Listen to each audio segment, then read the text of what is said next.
ada sesuatu yang istimewa dekat decoration kita kali ni. Okay, jom kita nak tunjuk. Sebab sebelum ni dekat decoration mihrab belah dalam tu biasanya orang pakai laminate marble, marble painting. Tapi kali ni different sikit. So kita nak tanya sikit lah bang, abang yang lebih pakar, Momento tu sebenarnya macam mana?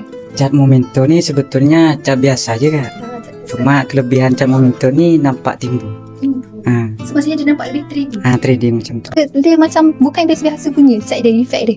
Pas pertama tu kita pakai primer lah, macam cat biasa. Last tu pakai yang color lah. Cara dia macam cat biasa je macam ni. Tapi kalau tak biasa buat tak jadi lah.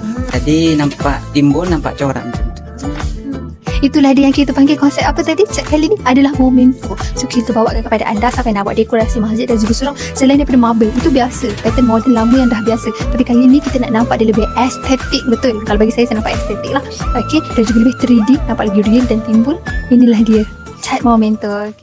Jap. Korang kena stay dalam WhatsApp channel ni untuk dapatkan info yang lagi best.